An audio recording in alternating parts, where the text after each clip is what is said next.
personal a David y a todos los organizadores de este encuentro. Agradezco también a Lo Fantástico, que fue lo que nos puso en contacto cuando hace unos cuantos años ya. David me escribió porque estaba preparando su antología sobre las teorías de lo fantástico. Con Cecilia nos hemos encontrado en congresos, nos seguimos encontrando y espero que todos seguiremos encontrándonos.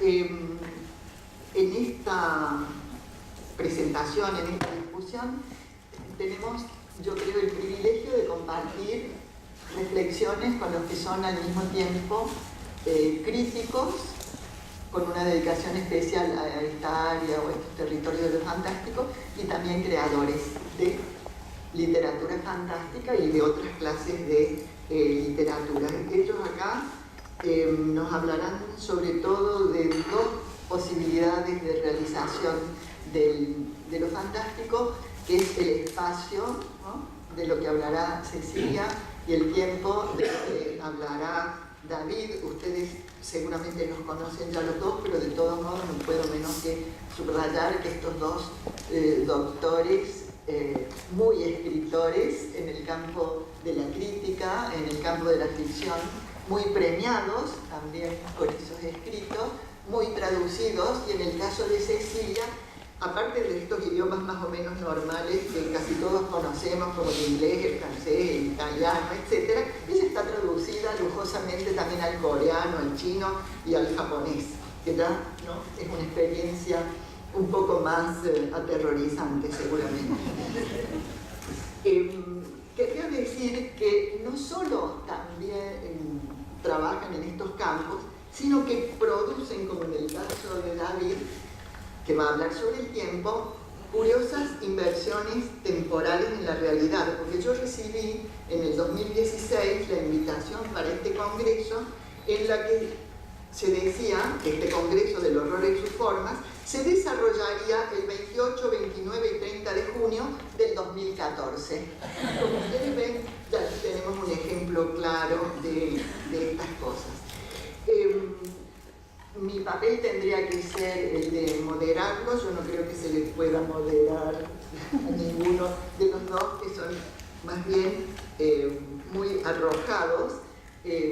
Pienso que pueden abrir muchas puertas sobre estas manifestaciones especiales en el tiempo y en el espacio. Entonces, primero que nada, daría la palabra a Cecilia, que hablará sobre el espacio. No sé si se tratará de casas embrujadas, de selvas peligrosas, de ciénagas o de otro tipo de clasificación del espacio fantástico y espacio del horror en una de esas.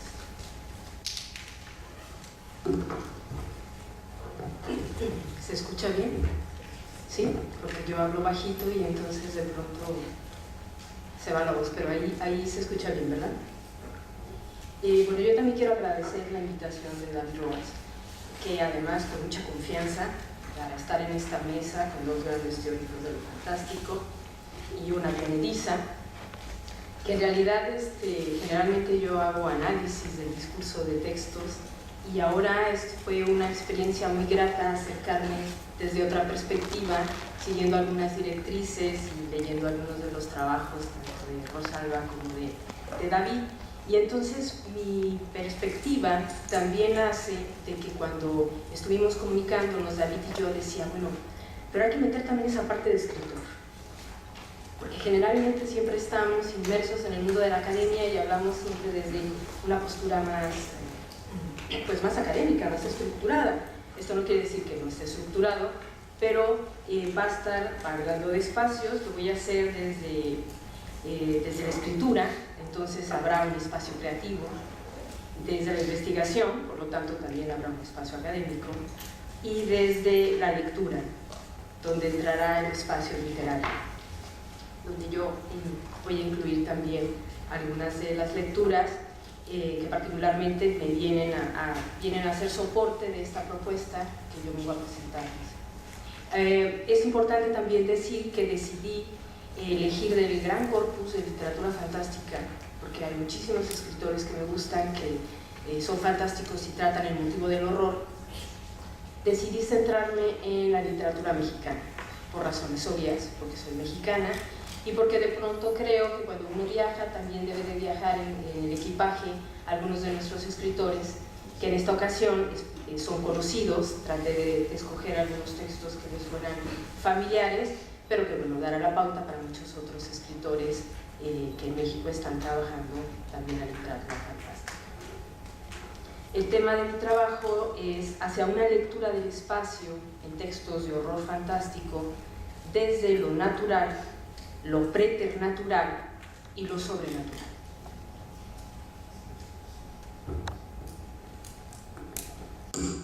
¿Dónde habita el horror?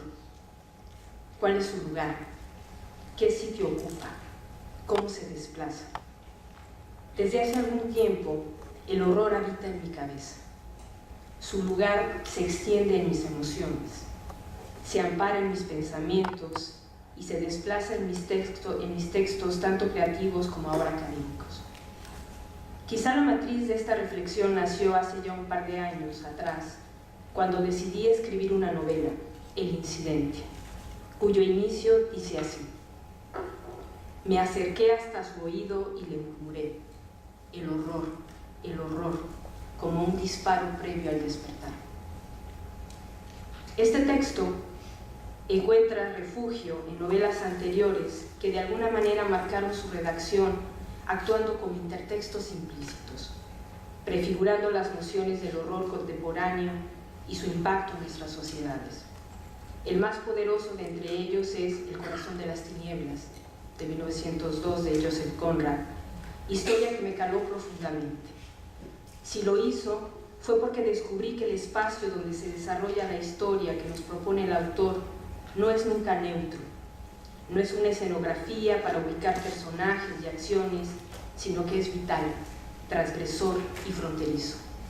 Es decir, se aventura a transitar por los intersticios de la realidad simbólica y ambigua y vuelve sagrada, mítica, onírica o incluso fantástica esa vorágine donde Kuntz y Marlowe encontrarán la revelación. El primero la posee y la enuncia, el segundo la recibe y la comprende. Y aquí me permito citar un fragmento que me gusta mucho. Él tenía algo que decir, lo decía. Desde el momento en que yo mismo me asomé al borde, comprendí mejor el sentido de su mirada. No podía ver la llama de la vela, pero que era lo suficientemente amplia como para abrazar el universo entero, lo suficientemente penetrante como para introducirse en todos los corazones que baten en la oscuridad. Había resumido, había juzgado el horror. Fin de cita. Sin detenerme en analizar otras implicaciones en el texto de Conrad, basta señalar, para efectos de la propuesta que quiero presentar en relación al horror fantástico, que todo lo que hace el hombre está vinculado a la experiencia del espacio. Así, Fernando Ainsa, y cito, se refiere al espacio-tiempo, que es la propia experiencia, lo vivido, el lugar de la memoria y de la esperanza, y en la medida en que es posible representarlo, se puede reconstruir en la conciencia o simplemente recrearlo, crearlo, inventarlo en la ficción novelesca o poética. Para Joseph Conrad, el espacio de la vorágine en su barbarie dio luz al espacio del horror, desde una lectura civilizada del mundo. El horror pareciera oponer, se trate de una realidad fantástica o no, dos realidades, ya sean concretas o abstractas. Quizá porque, como señala Lovecraft, la incertidumbre y el peligro siempre andan estrechamente vinculados, formando cualquier tipo de mundo desconocido en un universo de amenazas y riesgos malévolos. Y tan pronto como esa sensación de temor y maleficencia se agrega la inevitable fascinación de la maravilla y la curiosidad, entonces nace un sistema complejo de aguda emoción y de imaginativa excitación. De ahí que los nativos vieran en Kuntz un dios primitivo, salvaje, cruel como la naturaleza misma, que a la postre quiere dominarnos. El horror es difícil de delimitar. Se liga a la literatura al corte realista o fantástica porque es emotivo, una masa aterradora que absorbe nuevas convenciones narrativas de cada cambio histórico o social. El horror siempre encuentra una nueva máscara terrorífica para hacer resonar preocupaciones actuales, encontrando la cara oscura de cualquier deseo. Y se afinca necesariamente en el espacio, exterior o interior de nuestra condición humana. Por ello, concuerdo con lo que Stephen King señala en Danza Macabra, cuando diferencia entre el terror, cuyo efecto en el lector es gracias a lo sugerido y apela a su imaginación, y el horror, que a diferencia de aquel, logra su eficacia en lo mostrado. El horror es explícito, debe ser físicamente perturbador. Partiendo de estas reflexiones, me propuse intentar no una tipología del manejo del espacio en el horror fantástico, escenarios, ambientaciones, pero sí una posible lectura de la construcción del espacio. Es decir, cómo se programa en el texto y nos prepara para percibir el horror y desde ahí observar cómo se configuran las puestas en escena de los favores sociales, culturales, políticos. El espacio será entonces una mediación entre los miedos ancestrales y los miedos modernos, amparándose en un modelo narrativo, en este caso específicamente de lo fantástico. Mi propuesta, que es perfectible y está en etapa de desarrollo, gira en torno a la reflexión de tres divisiones espaciales que deduzco después de haber estudiado algunos relatos y que necesariamente, como toda clasificación, es arbitraria, pero sirve para categorizar y organizar mis inquietudes analíticas. Estas son el espacio natural, el preternatural y el sobrenatural. No me apegaré al uso que se hace de esos términos en la teología, sino a su carácter más connotativo fuera del campo religioso y o científico. Pero aquí, para los amantes de los tratados de demonología y de exorcistas, hay un libro muy interesante que tuve la oportunidad de leer y que se llama Suma de Daemoniaca, Tratado de Demonología y Manual de Exorcistas, que además los mexicanos, para dar la nota ahí,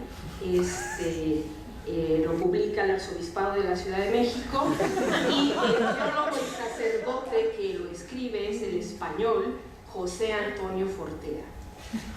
Se puede consultar en internet y es verdaderamente un texto fantástico. Podemos ver cómo se puede exorcizar actualmente, y bueno, él habla de lo preternatural, de lo sobrenatural, pero no voy por esas líneas, aunque él va a venir a exorcizarme seguramente. Finalmente, lo que generó esta posible clasificación es que considero el horror no solo como una emoción abstracta, sino que para poderse aprender y generar catarsis debe responder a parámetros físicos. Debe conformar una zona concreta por la que se desplaza, sea a través de lo hiperbólico, la exageración del espacio amenazante, lo extrasensorial, la agudización extrema de los sentidos para distinguir otras realidades, y lo extralógico, aquello que supera las fronteras del raciocinio y del entendimiento. A partir de ahí, entonces, voy a hablar de estos tres espacios. El primer, hice un tachadero terrible para abocarme el tiempo. ¿Sí? Para que yo no te pase. Para que no me pase papel. Aterrador, es como te queda un minuto. ¿Ya? No. Bueno, sí, lo ve para la parte escrita. No, no es cierto. Era simplemente porque me encontré estos papeles tremendos. Mientras no pasen el papelito de inacabado, todo está bien. Voy a empezar con el horror en el espacio natural.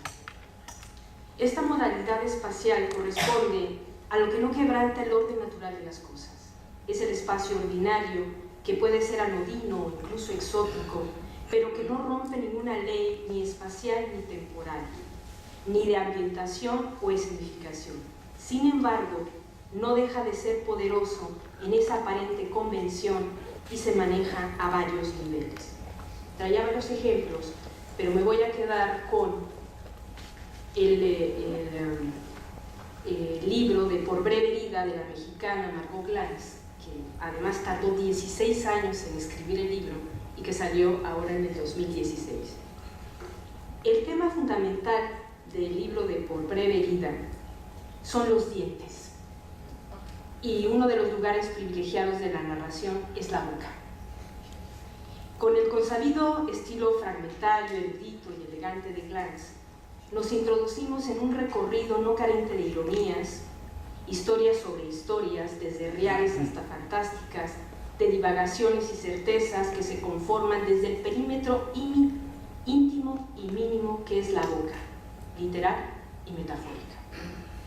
No es gratuito entonces que, si vamos a hablar sobre el horror, la escritora decida abrir su libro tomando como referencia a Poe al evocar la caída de la casa Usher y posteriormente Berenice, seguido de otros hilos conductores como las pinturas de Bacon, y cito el inicio de esta novela híbrida entre narrativa y ensayística, tan perturbador como inquietante.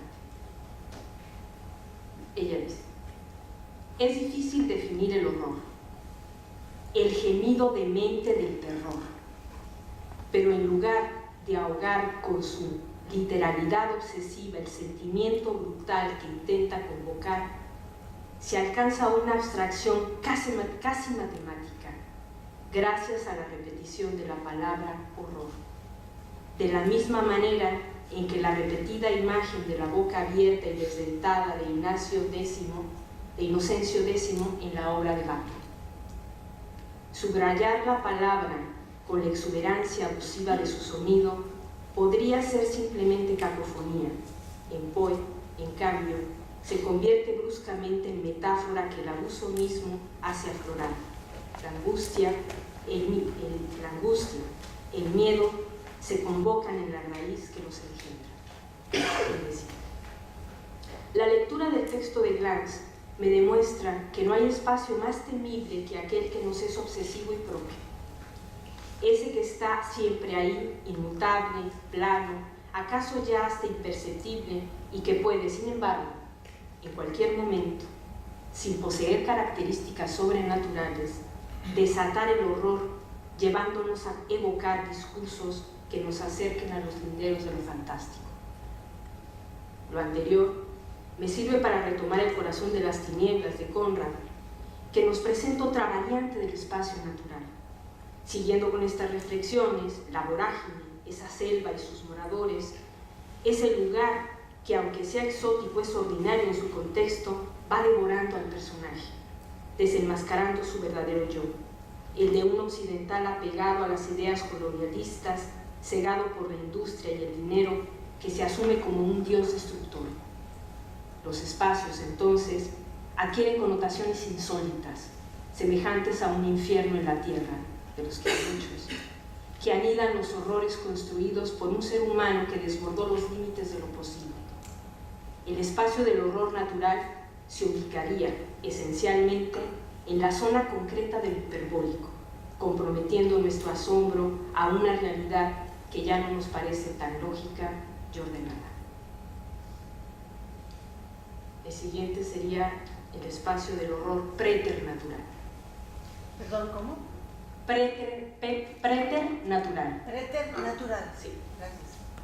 La definición de este concepto gira en torno a un espacio llevado más allá del universo material.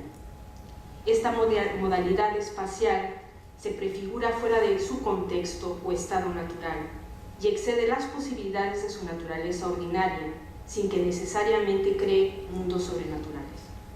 Existen algunas variantes que yo propongo en este manejo del espacio. La primera sería la transposición, un espacio ordinario que se pervierte y que es reemplazado por otro de apariencia fantástica, con el fin de proporcionar un estado extrasensorial de los personajes, reforzando el horror, no a lo desconocido, sino a aquello que presentimos como una certeza. Hay una serie de encadenamientos ambientales o escenográficos que determinan el comportamiento del sujeto en el texto, y desde ahí se fincan principalmente las problemáticas de orden existencial por cierto tipo de presión social.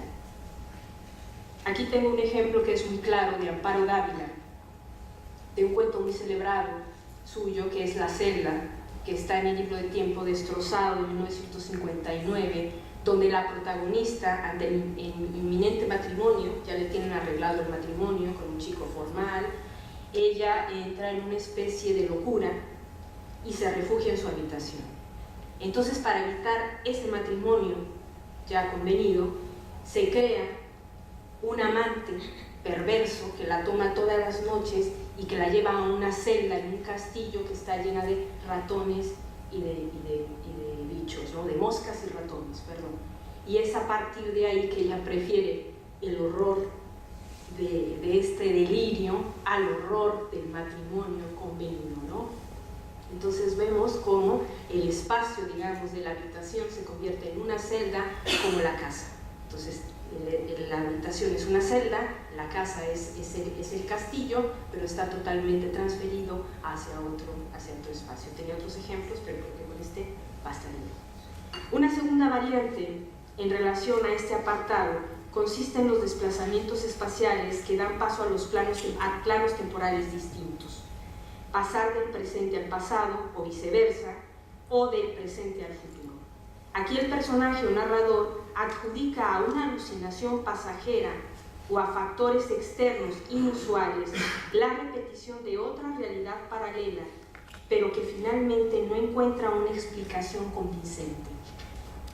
Como ejemplos ponemos el cuento de La cena, de 1912, de Alfonso Reyes, y la novela corta de Aura, de 1962, que es un intertexto inmediato, en donde vamos a ver que ambos personajes, en el caso de Alfonso, que es el del personaje de Reyes, es a través de las campanadas del reloj, de pronto, que entra a otra realidad distinta después de haber recibido una invitación, llega a esta casa, donde la van a recibir dos mujeres, igual que en el de Aura, ¿sí? Nada más que en el caso del cuento de Carlos Fuentes, le tocan la puerta y pasa del mundo moderno al universo íntimo y atemporal también de Aura y Consuelo. Bueno, pues acá es en el caso de Amalia y se me va el nombre de la hija, bueno, Amalia es la hija, se me va el nombre de la esposa, pero ambos van a descubrir, la casa funciona como una especie de útero también, que va a gestar sus verdaderas personalidades,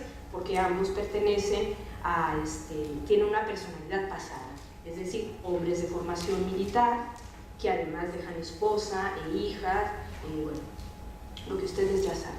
Y aquí lo que me interesa destacar es que este tipo de espacio, de manejo del espacio preternatural, siempre está completamente ligado o encadenado al tiempo detenido, ¿sí? Que David Roas propone, y cito, como una variante que para ser percibida y comprendida también necesita de la comparación entre ese tiempo que experimenta el protagonista y el tiempo real objetivo.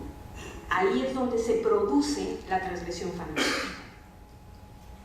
En ambos textos, como he dicho, los personajes no se liberan del horror que experimentan hasta que aceptan su verdadero yo. Solo entonces podrán ser restituidos a su espacio, como es en el caso de La cena, Alfonso sí vuelve a su espacio, o, por el contrario, como Felipe Montero, absorbidos por el espacio. La tercera y última variante de esta segunda propuesta del preternatural correspondería a la de dos o más espacios que se superponen, aunque pertenezcan a realidades distintas y convivan en un mismo espacio, que sin ser necesariamente fantástico, se convierte en tal por la imposible compatibilidad entre uno y otro. Y aquí voy a tomar el relato de Fiesta Brava de José Emilio Pacheco de 1972, y sí me voy a permitir leer esta parte porque hay varios planos en el relato. El relato de Fiesta Brava de José Emilio Pacheco da cuenta de este tipo de manejo espacial. Tres planos de realidad se superponen y con ello se logra crear el efecto fantástico. El primero de ellos es el del boletín de búsqueda con el que se inicia el relato, indicando que se gratificará a quien proporcione informes sobre Andrés Quintana, quien se ha extraviado. El segundo plano es el literario. Al doblar la hoja, el lector lee el cuento Fiesta Brava del escritor desaparecido.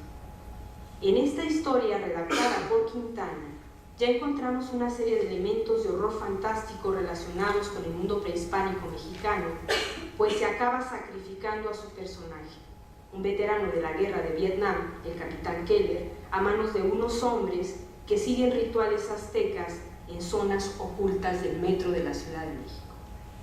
El tercer plano de la historia corresponde al momento de la redacción del texto. El lector descubre que este cuento se lo pidieron por encargo a Quintana y que debe entregarlo un día después de haberlo terminado. El manuscrito, rechazado por parte de la revista de carácter internacional y con el apoyo de los Estados Unidos, aludiendo que es un maquinazo, claro, pues matar al capitán Keller, ¿verdad? Y hay otros detalles ahí que no menciono, y que además recuerda muchos textos con ese tema, entre ellos La noche boca abajo, de Julio Cortázar, y Huitzilopochtli, de Rubén Darío. A lo que Quintana responde, cito: ya todo está escrito, cada cuento sale de otro cuento. Fin de cita. Dicho esto es importante porque en el texto, dicho esto, hay un cambio ahí, ¿no? Andrés abandona el edificio y se dirige al metro con la sensación de que ya eso lo ha vivido. Hace el trayecto de costumbre y justo como en su relato, al transbordar, distingue entre los últimos pasajeros a un gringo que le resulta familiar. Es el capitán Keller.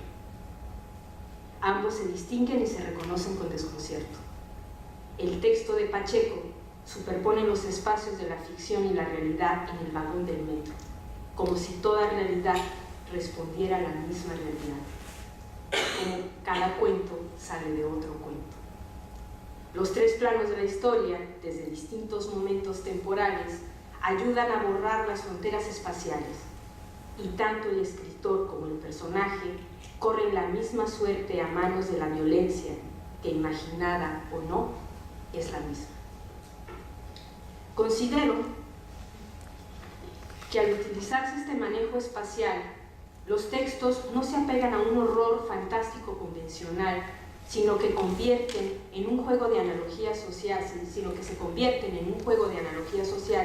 que dan paso a un sistema alegórico de la realidad. El horror es el absurdo, el desorden, el caos, la atrocidad política, el yugo moral. La pérdida del orden, sobre todo social, genera miedo y develan las problemáticas de una sociedad a diferentes niveles. Encuentro que el espacio del horror preternatural es reiterativamente utilizado por los narradores hispanoamericanos, pues han encontrado en él una manera de denunciar las atrocidades nacionales, cobijándose bajo el halo de lo fantástico, de lo imposible, de lo aparentemente insólito. Finalmente llegó al espacio del horror sobrenatural. Me refiero a aquellos espacios que desafían cualquier creación posible en el marco de la realidad convencional. Universos autónomos cuya lógica de construcción rebasan los límites de la comprensión y nos obligan a recurrir a un nuevo sistema de interpretación para asirlos y entenderlos. Lugares fuera de los planos dimensionales de la realidad pactada. En la tradición de lo sobrenatural, el mundo de los muertos y sus horrores se inscribirían aquí. Todas las variantes de los infiernos, sus estados intermedios, necrópolis, limbos y demás derivados se ampararían en este apartado. Iba a comentar que uno de los grandes creadores de lo sobrenatural que da una vuelta de tuerca es Lovecraft, pero aquí se ha hablado exhaustivamente del tema. Pero comentábamos Rosalba y yo que todos tenemos un Lovecraft en la familia, y los mexicanos tenemos a Emiliano González, ¿sí? Si no han leído a Emiliano González, hay que leerlo porque verdaderamente es una aventura entrar a sus textos. Es uno de los más raros escritores de literatura fantástica que tenemos. Y para ejemplificar esta parte y terminar, voy a hablar de su novela breve, que es El discípulo, una novela de horror sobrenatural de 1989. Esta novela corta envuelve sus personajes en una serie de situaciones que desencadenan la historia y reproducen muchas de las características de la literatura cadentista que González es afecto. Aurelio Summers, protagonista principal de la historia, ha escrito un manuscrito relatando la experiencia preparatoria antes de ser absorbido por el universo de la gran esfera, universo atroz, delirante y casi imposible de describir. Manuscrito que además fue rescatado por un abad de las manos de una secta que lo adoraba como escrituras sagradas y que se vuelve su custodio hasta que llegue el narrador de la historia, un investigador literario que busca datos de Sumer y termina escribiendo su experiencia. El citado investigador tiene acceso al texto donde se expone cómo Aurelio cortejará a Maíse, mujer misteriosa y oscura que lo llevará a sus límites para entrar en contacto con la perversión y las anarquías sociales. Ella lo guiará hasta la gran esfera, legado de su padre, que le develará sus personalidades ocultas. Él un sátiro, ella una mona blanca. Además de revelarle su destino, ser eternos y habitar los distintos planos de las realidades que contiene la esfera. Y ahí se habla de distintos planos. Lo que me interesa destacar de este relato son los diferentes planos narrativos a nivel de construcción de espacios. En el manuscrito se describen distintas dimensiones. En la narración de la novela, 2 planos espaciales de la historia. El primero, el del investigador y el abad leyendo a Sumer. El segundo, Aurelio y su siniestro destino esférico que lo somete y domina. Tanto dimensiones como planos espaciales se articulan al horror sobrenatural que unifica las realidades contrapuestas en el universo de la gran esfera, irremediablemente diabólica. Como se puede observar, los espacios sobrenaturales arrasan con la comprensión y la razón previamente anclada. Su espacio es extralógico. No pueden sino guiarnos a la emoción más que a la intelectualización de lo narrado. Quedamos varados en mundos concebidos como espacios que desafían las leyes inflexibles de nuestra realidad. Concluyendo, para finalizar, debo señalar que esta mínima clasificación tiene como fin establecer un diálogo entre los distintos usos que se le da al espacio en relación al género fantástico, donde el motivo del horror se finca fundamentalmente entre lo preternatural y lo sobrenatural. En cambio, el espacio del horror natural se inserta en el discurso de lo fantástico. El espacio del horror natural se inserta el discurso de lo fantástico, no como género, sino como una enunciación más próxima a lo simbólico o a lo mítico. Esta categorización, aquí mostrada, por supuesto, está sujeto a la discusión y a la reformulación. Por otra parte, concuerdo con lo que algunos otros teóricos del tema, y como el mismo Lovecraft en su libro El horror sobrenatural en la literatura señala, la atmósfera es siempre el elemento más importante, por cuanto el criterio final de la autenticidad no reside en urdir una trama, sino en la creación de una impresión determinada. Ello se debe, quizá, a que estos relatos nos devuelven el miedo más primario y fundamental, ahí donde la racionalidad no es suficiente para adentrarse en la condición humana, tal vez porque cuando los leemos nos descubrimos nosotros mismos como el espacio más fértil e ideal para el horror y la monstruosidad. Muchas gracias.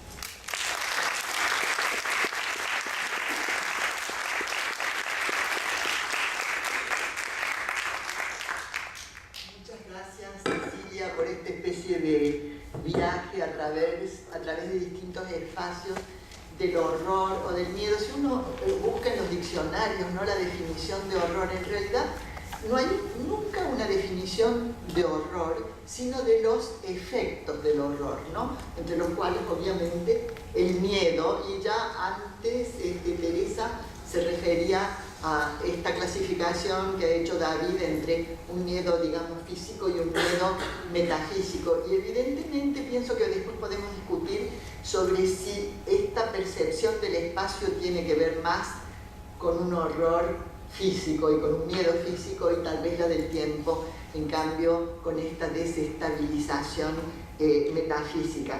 Yo creo que aquí también Cecilia ponía de relieve el problema de la representación de ese espacio aterrador, ¿no? Y pienso que podríamos retomar una frase, Valéry lo dice respecto al monstruo, pero creo que lo podemos decir también respecto a nuestro tema. Valéry dice, por más aterrador que sea un monstruo, la tarea de describirlo es todavía más aterradora. Y yo pienso que acá nos encontramos con el problema también de la creación. La otra cosa que me parece interesante, porque en eso todos caemos, porque es la primera forma de conocimiento que tenemos, la de la clasificación, ¿no? Obviamente, tu clasificación podría ser completada o podría haber una contradicción con otras clasificaciones. Pienso que todo eso son simplemente categorías que nosotros tratamos de darnos para poder acercarnos a una comprensión, en este caso, de un fenómeno literario. Y ahora le tocaría entonces a David proponernos, pienso, su clasificación sobre estos diversos usos del tiempo en el horror fantástico o solo en lo fantástico, en fin, ya nos dirás. Gracias, Rosalba. Gracias por estar aquí, gracias a la organización por invitarme. Volver a la autónoma. Sí, yo también me llamo David Rodas y voy a caer en el pecado de la clasificación. Yo también voy a proponeros una posible formulación de tiempos o de alteraciones, de perversiones fantásticas del tiempo. Empiezo con la aclaración fundamental. Voy a hablar del tiempo y lo fantástico, no voy a hablar del tiempo y la ciencia ficción, es decir, vamos a hablar de un tiempo que surge de lo imposible, de lo acausal, de aquellas situaciones, fenómenos, etcétera, donde no podemos encontrar una razón que justifique la traslación, movimiento, interrupción, alteración, perversión del tiempo, como ocurre en la ciencia ficción a través de la tecnología y la ciencia, la máquina del tiempo, Back to the Future. Tenemos ahí ejemplos muchos y diversos que no voy a tratar. Voy a tratar del tiempo y lo imposible. Yo lo que he preparado es más una especie de conjunción de problemas, de dudas, de intuiciones que de verdades. Creo que Kurtz era el único que tenía la verdad y se murió, o la resumió en El horror, tampoco nos dejó claro qué quería decir. Yo también voy a ser como Kurtz, voy a ser oscuro. Pero sí que mi intención es plantear esto. Y sobre todo, ya me voy a poner, como decía Cecilia, pues me voy a poner un poco académico. Voy a hacer un pequeño recorrido muy rápido de cómo se ha examinado el tiempo o cómo no se ha examinado el tiempo y lo fantástico desde la teoría del fantástico. Simplemente voy a plantear 3 o 4 referencias. Voy incluso a meterme con Borges, que es Dios, pero a veces Dios se equivoca, y en este caso se equivocó. Es así. No hay que pronunciar el nombre de Dios en vano, y el de Borges menos, pero hoy me voy a meter con él. ¿Qué ha ocurrido con el tiempo y lo fantástico si examinamos la teoría desde Quejoa, por ejemplo, desde los grandes teóricos franceses que surgen a mediados del siglo XX? O bien se ha olvidado de examinar el tiempo como posible perversión fantástica, o ese olvido ha llevado a subsumirlo en una especie de gran concepción o gran categoría que es el espacio-tiempo, como si ambas categorías siempre fueran juntas y sobre todo como si ambas se pudieran explicar o resumir en una única sola perturbación, que sería la alteración de las coordenadas espaciotemporales. Y con eso la teoría de lo fantástico casi ha pasado de puntillas por el problema. Por ejemplo, Quejoa, en su ya célebre Anthologie du Fantastique del año 58, lo resume todo en un concepto, l'arrêt o la repetición du temps, la detención o la repetición del tiempo. Y Louis Bax, en un ensayo posterior, en Arrêt du Fantastique, ni siquiera le concede una categoría autónoma al tiempo ni al espacio, y habla de las alteraciones de la causalidad, el espacio y el tiempo. En el fondo es lo fantástico, porque toda alteración fantástica es una alteración de la causalidad, porque no hay causalidad. Ya veis que cito solo 2 de los grandes inicios de la teoría de lo fantástico, ellos mismos 2 grandes clasificadores y tematólogos de lo fantástico.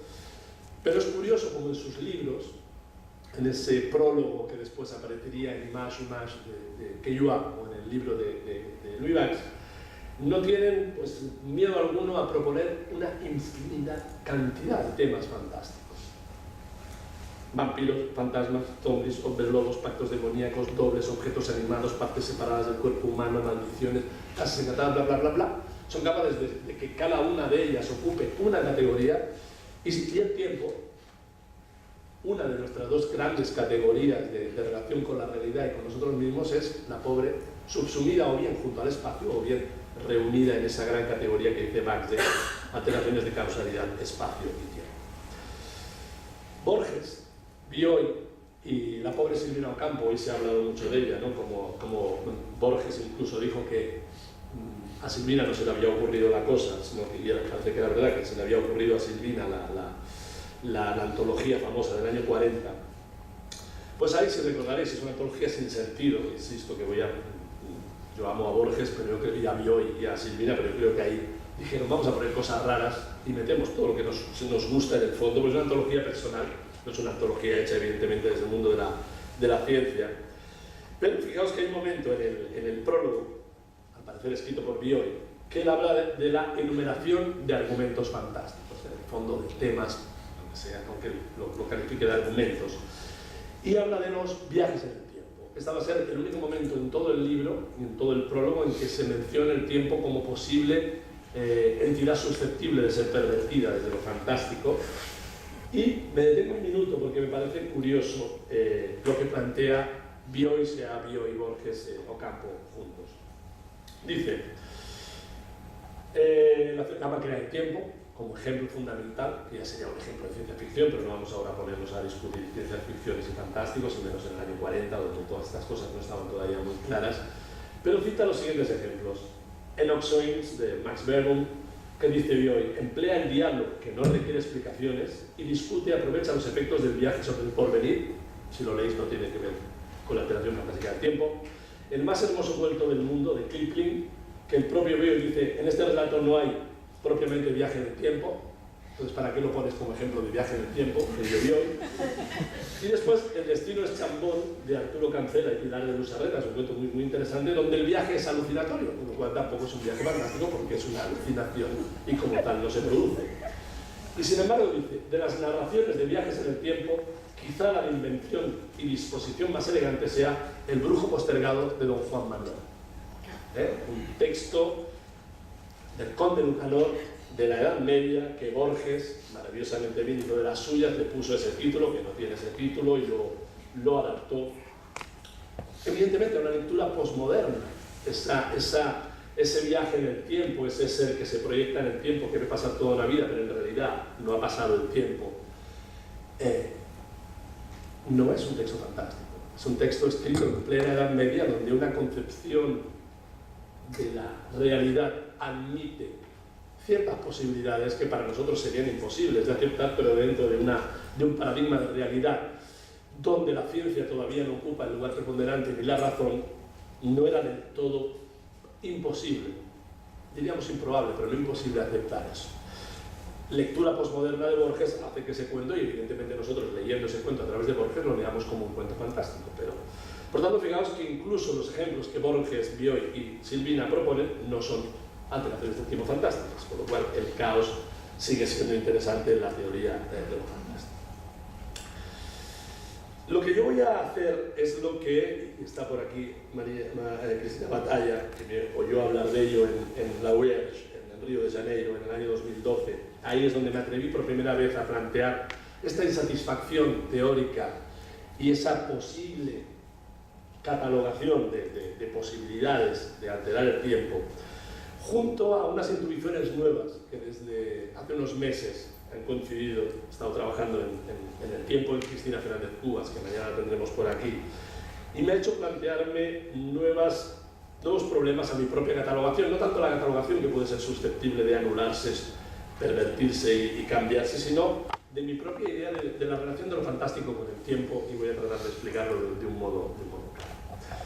Ya digo que toda esta insatisfacción surge desde un punto de vista teórico y también creador, al plantearse lo reduccionista de concebir que el tiempo solo pueda ser subvertido de una forma, es decir, el viaje del tiempo, como dice Bioy Casares, o que el tiempo no pueda separarse de su hermano espacio para poder ser evaluado en sí mismo. Yo creo que es cierto que espacio y tiempo son nuestras tenemos tres categorías, digo, tres dimensiones espaciales y una temporal, van juntos, pero sí que es cierto que hay muchos textos, y voy a hablar de cine y de literatura, están planteando alteraciones del tiempo donde el espacio no tiene una presencia o una importancia o una función fundamental.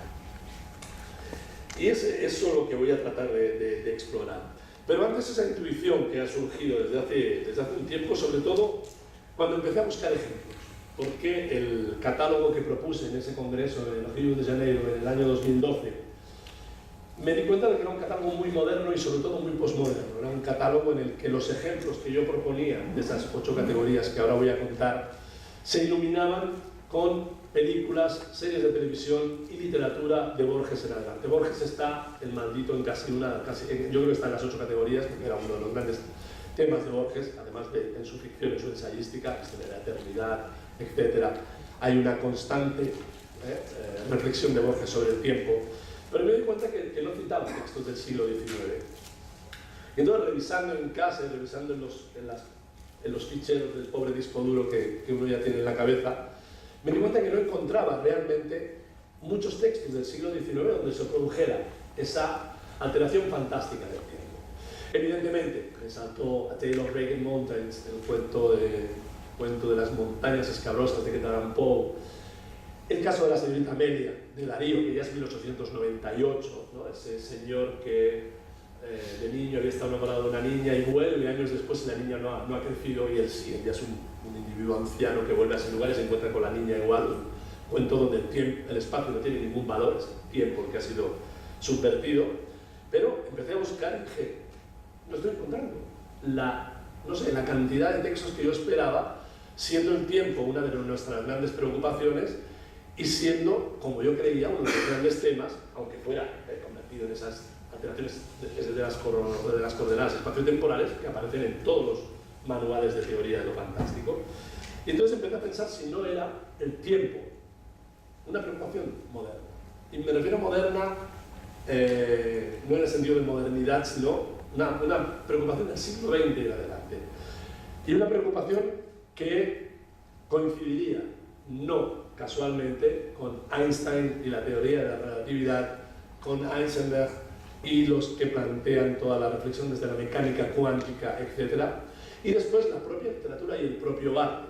Porque ahí sí que me di cuenta, revisando, porque no había pensado desde esa perspectiva, cómo no solo la filosofía de Nietzsche en adelante, pensemos, la preocupación constante de Nietzsche también sobre el tiempo, ¿no? El concepto del eterno retorno y demás, pero sí como la literatura y la pintura estaban constantemente poniendo a prueba el tiempo como entidad. El cubismo, la fragmentación del cubismo nos está haciendo a la vez no solo fragmentar el espacio y la representación de lo real, sino que está haciendo convivir espacios y tiempos diversos, la vanguardia, aunque no sean textos fantásticos. Y sobre todo lo que está haciendo la narrativa, lo que está haciendo Proust, lo que está haciendo Virginia Woolf, lo que está haciendo Joyce, lo que está haciendo Faulkner, es decir, los grandes nombres de la modernidad del siglo XX están poniendo a prueba la representación ya no lineal del tiempo, sino están apostando por una fragmentariedad, por una multiplicidad de líneas, por unas rupturas constantes del tiempo que tienen que ver con eso, con yo creo que una nueva experiencia del tiempo que sería una experiencia del siglo XX. No quiero decir que en el XIX no pudiera haber intuiciones, pero me parece que es muy reciente y espero, si no, que discutamos sobre esto, porque ya digo, es algo que no he desarrollado, sino que se basa en intuiciones. Eso sí, leyendo hace poco trabajos sobre múltiples reflexiones, era una colección de reflexiones sobre el tiempo, filosóficas, estéticas, políticas, económicas, encontré un breve fragmentito de Claudia Cosa, que es una filósofa argentina, en un textito titulado El tiempo del arte, ubicuidad y técnica del siglo XX. Y ella habla del arte, aunque va a hacer mención mínima de la literatura, y dice lo siguiente, y me parece revelador y de algún modo resume lo que yo torpemente acabo de explicar. Dice, a comienzos del siglo XX, una porción importante del arte se concibió como portadora de otra manera de pensar el tiempo. En cierto sentido, irrumpió el tiempo en el arte. Lo sometió a torsión. Las vanguardias, por ejemplo, quebraron la secuencialidad matemática abriendo el tiempo a otras dimensiones. Quizá detuvieron el tiempo, o mejor, lo suspendieron para permitir otros modos de percepción y experiencia. ¿Contra qué? contra la experiencia lineal de un tiempo concebido como desarrollo de unidades mínimas regularizables, contra la idea burguesa o incluso revolucionaria de progreso. El tiempo hacia adelante, la linealidad, la secuencialidad del tiempo siempre hacia un futuro mejor. La distopía, invertirá esos conceptos. ¿Cómo pudo el arte abrir el tiempo o llenarlo de esa apertura? Hay ejemplos variados en todos los terrenos, desde la transformación de la escala tonal de la música dodecafónica hasta la simultaneidad cubista que rompe toda secuencia espacio-temporal. Desde los caligramas de Apollinaire hasta esa larguísima novela que busca el tiempo perdido y no transcurre a intervalos predecibles, sino que dura a la manera bergsoniana, si alguien recuerda el concepto de Bergson de duración y no de temps, como cambio, transformación, creación. Y todo ello a tono y ritmo de una época que, debido a los desarrollos de la técnica, estaba cambiando las condiciones materiales de la captación del mundo. Exploración que implicó entonces, y ahora habla de narrativa, simultaneidad, fragmentación, multiperspectividad, modalidades todas que aspiraban a quebrar el tiempo como forma de vislumbrar una realidad, otra como verdadera transformación. De algún modo esta es la idea en la que ahora estoy trabajando y que estoy empezando a desarrollar, y sobre todo que he encontrado casi como explicación de la ausencia de ejemplos a lo largo de la literatura fantástica, y hablo en un marco internacional en el siglo XIX, que insisto, que no niego que haya ejemplos estupendos, pero quizá es algo mucho más reciente, hablar de un siglo en temporales históricas es reciente, en la preocupación de lo fantástico por el tiempo. Lovecraft, hacia los, creo que es el año 20 y pico, en un texto titulado Notes of the Writing of Weird Fiction, dice: la razón por la cual el factor tiempo juega un papel tan importante en muchos de mis cuentos es debida a que es un elemento que vive en mi cerebro y al que considero como la cosa más profunda, dramática y terrible del universo. El conflicto con el tiempo es el tema más poderoso y prolífico de toda expresión humana. Y si vais a Lovecraft, entre el año 28-27 que publica The Call of Cthulhu, hasta que muere en el 39, el tiempo se va a convertir, ¿no?, en uno de los grandes ejes vertebradores de su obra. A Shadow Over the Time, tiene un montón de textos, incluso donde el tiempo aparece en el título de los relatos. Borges va a ser fundamental, Cortázar va a ser fundamental, hoy se ha mencionado Buzzati, Teresa creo que mencionaba, es decir, va a haber un montón de autores en esos 40, 50, 60 en adelante, hasta llegar a Ballard y otros de los grandes autores del presente, y ya no hablo de cine y televisión, donde va a ser una preocupación constante e intensificada el postular alteraciones más fantásticas del tiempo. Siempre, y esto justifica el hablar del tiempo hoy, siempre el tiempo vinculado al horror, al miedo, a la experiencia inquietante. Nunca, el nunca siempre es peligroso en arte, ¿no?, pero nunca vamos a encontrar experiencias placenteras en el ser o en el receptor que se enfrenta a la perturbación del tiempo. No hay nada feliz en esas historias.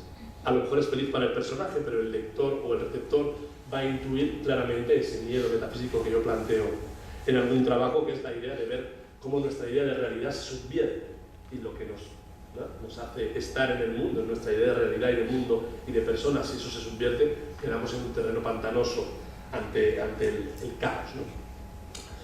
Lo que voy a hacer ahora, en este ratito que me queda, puedo con ello, pero el tiempo es relativo, ¿no? Sí, didáctico también. Ayer, yo decía el otro día del tiempo yo soy un tigre que te devora, el tiempo es un tigre que nos devora, ¿no?, como dice Borges. Rápidamente ejemplos para que veáis la propuesta y cómo esos ejemplos encajan perfectamente en esta ficción contemporánea. Son las 8 categorías que, ya digo, expuse en ese congreso y que publiqué en un textito muy breve que espero desarrollar en un ensayo mucho más amplio. El primero es el tiempo total. Los términos no sé si son los más adecuados del mundo, pero son los que se me ocurrían en ese instante. Tampoco estoy muy satisfecho de miedo metafísico, pero creo que funciona. Pues el primero de ellos es el tiempo total. El tiempo total sería la posibilidad de percibir todos los tiempos a la vez, pasados, presentes y futuros, en un mismo instante. Incluso podría ser al revés, ¿no? Casi no tiene. El hecho de que todos los tiempos estén a la vez y uno los pueda percibir anularía la secuencialidad y la linealidad, la flecha del tiempo que nos convierte, ¿no?, en humanos. ¿Quién ejemplifica mejor que esto? Nadie. Borges y el Aleph. ¿Verdad que cuando Borges ficcional se asoma a ese punto que flota en el sótano del insoportable Carlos Argentino Daneri, ve sin superposición y sin mezclarse todos los tiempos a la vez. Es el horror. Yo no creo que haya horror más posible. Yo a mis alumnos se lo digo, no penséis en el Aleph más de 5 segundos porque os da un derrame cerebral, porque es imposible intentar trasladar lo que Borges intenta describir en ese fragmento cuando ¿no? muestra la desesperación del escritor de trasladar la totalidad de la realidad al Aleph. Por tanto, ahí tenemos un ejemplo estupendo, ¿no? Y un ejemplo también de los límites del lenguaje, cómo dar la visión de una totalidad imposible de comprender y imposible de trasladar a una forma expresiva. En segundo lugar estaría el tiempo dilatado, es decir, el hecho de cómo el tiempo que percibe un personaje se dilata frente a un tiempo que podríamos calificar objetivo, que es el que vive el receptor. Antes Cecilia me citaba por aquí el tiempo detenido, aunque ahora volveré, y muchas de estas categorías temporales vais a ver que lo que obliga es a la convivencia de dos experiencias del tiempo. En este caso es el personaje que vive una temporalidad especial frente al resto de la realidad que vive a otro tiempo. Si habéis visto El viaje de Chihiro, la película magnífica de Hayao Miyazaki, manga, ocurre eso. Chihiro penetra, y aquí sí que el umbral espacial es importante, en un espacio donde lo que ocurre aquí en tiempo, afuera ocupa un mínimo espacio temporal. Por tanto, el tiempo dilatado sería la idea de dos tiempos que conviven de forma conflictiva. En tercer lugar está el tiempo detenido, es decir, el momento en el que un personaje experimenta la detención total del tiempo. ¿Cómo se percibe esa detención? Porque el tiempo real, objetivo, del receptor y de lo que se plantea en el texto ficcional continúa. El milagro secreto de Borges. Ese preso en el campo de exterminio nazi que está acabando en su cabeza esa obra, bueno, quería acabarla pero lo van a condenar a muerte, y el tiempo se para que en su cabeza la termine, y cuando él termina las balas del pelotón de fusilamiento lo matan, y ese milagro secreto, milagro irónico, porque nadie leerá la obra, ocurre en su cabeza durante un tiempo inmenso, todo el que necesita él para escribir su obra, que en la realidad es lo que ha tardado una bala en salir de un fusil y llegar a su cuerpo. La inversión del tiempo. Este no voy a detener, pensad en Viaje a la semilla, del tiempo a la inversa. Los tiempos convergentes, y aquí es la idea de cómo en un mismo instante temporal se van a comunicar de forma imposible dos tiempos que no podrían comunicarse. El otro de Borges. Borges en 1918, Borges en 1969, uno delante del Ródano en Ginebra, otro delante del, no sé qué arriba, en Cambridge. Se sientan en el mismo banco y hablan. Dos temporalidades, incluso aquí los espacios que se cruzan en el mismo instante de forma imposible. Esa sería la idea que planteo como tiempo convergente. En sexto lugar estaría el ingreso en otro tiempo, que puede ser un tiempo futuro, paralelo, anterior, pero siempre es un tránsito sin causalidad. Aquí podríamos acudir en la ciencia ficción, sería fácil, hablaríamos de lo que Eugeo Everett denomina el multiverso, la idea de que hay múltiples dimensiones que están conviviendo a la vez. El problema es que la física nos demuestra que es imposible. Michio Kaku, uno de los grandes físicos, habla de la teoría de la decoherencia. Nunca estaremos en coherencia con otra dimensión, con lo cual nunca podremos establecer contacto con ella, con lo cual que más da que exista otra dimensión en el fondo, ¿no? Pero lo que ha hecho la ciencia ficción y lo fantástico, explotar la posibilidad de que dos tiempos, un ser de otro tiempo, ingrese. Hay un capítulo magnífico de Twilight Zone, de la serie, que se llama The Last Flight, el último vuelo, donde un aviador se pierde en la Primera Guerra Mundial y aparece en los años 50, sin causalidad ninguna. El viaje de Chihiro también podía encajar aquí.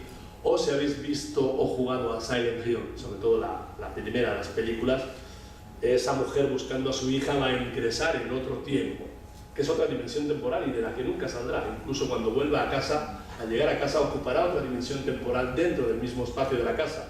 Su marido, ella y la niña van a ocupar el mismo espacio, pero no van a poder verse ni hablar, ni evidentemente entrar en contacto porque están en dos dimensiones temporales diferentes. Por tanto, fijaos que llevamos 6 y los 6 funcionan de modo diferente. Y esta es también la idea que me motivaba a mí a proponer esta categoría, el darme cuenta de cómo es muy difícil resumir la subversión del tiempo a una única posibilidad de alterar el tiempo. Y llego a la séptima, que aquí estaría La noche boca arriba de Cortázar, donde lo que sucede es que dos tiempos paralelos que están funcionando en un momento determinado se van a yuxtaponer. El motorista que tiene el accidente en la calle, en una ciudad actual, el moteca, que aquí Cortázar no estuvo tampoco, bueno, les moverá una prueba, pero tampoco porque no existieron los motecas, perseguido por los aztecas, va a hacer que finalmente se crucen y sea o bien el motorista que está soñando con el moteca, o bien el moteca el que está teniendo una experiencia alucinatoria siendo un motorista en el siglo XX, o incluso, lectura que propongo yo, que las dos historias están pasando a la vez a la misma persona en dos tiempos diferentes y en dos espacios, que esa podría ser otra lectura que no anularía las que la crítica ha solido insistir, ¿no? Y en último lugar, el tiempo cíclico recurrente, que fijaos que aún no he hablado de la repetición. Y aquí se me ocurrieron, así a lo loco, tres posibles variantes para multiplicar el caos de todas las categorías. También lo decía Borges, toda clasificación no solo es conjetural, sino que multiplica el caos. En primer lugar estaría la repetición incesante del mismo segmento temporal. Si recordáis, aquí en España se tituló Atrapado en el tiempo, la del Día de la Marmota, donde ese personaje estúpido es obligado a repetir 24 horas siempre de su vida con mínimas variaciones. Ahí hay un juego también, ¿no? De armarte la historia de amor idiota, la maravilla del juego, de la visión de la vida como una eterna repetición de instantes iguales, monótonos, aburridos. ¿No? Hay un momento en el que él está en el bar, ya lleva mucho tiempo atrapado en el tiempo, nadie lo sabe, solo lo percibe él, y está hablando con dos lugareños y le dice a los dos tipos en el bar, que uno, ¿no? Los redneck, que te imaginas ahí que llevan toda la vida, cada tarde después de trabajar en el campo, se van a ir a inflarse de cervezas. Le dice, ¿qué haríais vosotros si estuvierais atrapados en un lugar y cada día fuera el mismo y nada de lo que hicierais importara? Y uno de los tipos con la lata de cerveza en la mano dice, ese es el resumen de mi vida. Maravilloso. Es verdad. Es decir, ellos también están atrapados en el tiempo, aunque sea un tiempo que va hacia adelante, ¿no? El amor lo curará todo y él se volverá una persona buena, que saldrá de Punxsutawney, del pueblo ese, pero lo interesante es esa repetición. Acabo enseguida. La segunda variante sería la que he llamado estrictamente el no tiempo. Aquí le he robado a Marc Pauget el concepto de no lugar, pues el no tiempo.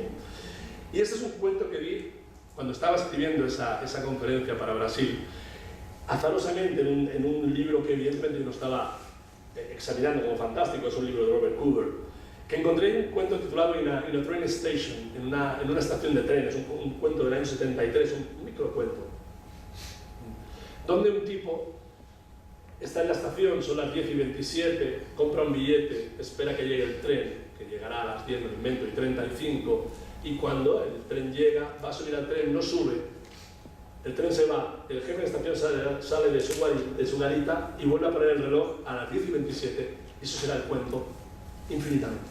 Ese ser atrapado, esos 8 minutos en los que simplemente se pasa en una eterna espera del tren. Un cuento horrendo, terrorífico, que yo creo es perfectamente fantástico. Y en último lugar, la variante 3 sería no exactamente la repetición absoluta, sino cómo el ciclo, cuando termina y vuelve a empezar, genera una nueva realidad. Si habéis visto la película Donnie Darko, a Donnie le va a ocurrir esto. Donnie va a tener una experiencia en la que él morirá para devolver la realidad a su inicio y permitir que su familia y la realidad continúe su curso. La historia dura exactamente 28 días, 6 horas, 42 minutos y 12 segundos. Cuando el reloj se ponga a cero, la realidad volverá a iniciar. Tony ya no estará, pero de algún modo salvará el flujo del tiempo y el flujo de lo real. Por tanto, fijaos que ninguna de las tres variantes son exactamente el mismo modo de repetir cíclicamente el tiempo. Y bueno, con esto, caóticamente también termino yo. Y mi idea, mi propuesta era esta, no solo rescatar al tiempo de ese vacío teórico en el que yo creo que se encontraba, todavía queda, insisto, mucho que hacer, pero también plantear esa insatisfacción y sobre todo darme cuenta, y mientras preparaba aquel texto en el 2012 ni caí en la cuenta de ello, de que quizá, y si no espero que con el diálogo a lo mejor alguien tiene mejores ideas que yo, plantear eso como ha sido algo que lo fantástico a partir de principios del 20, donde se produce una gran renovación y no es azaroso que Lovecraft esté por el medio, donde cambia ese fantástico a una experiencia primigenia de la realidad, etc., donde quizá el tiempo se convierta, gracias también al influjo de la ciencia y las nuevas ideas filosóficas en uno de los grandes temas de lo fantástico. Y con eso parece que acabo. Mi tiempo.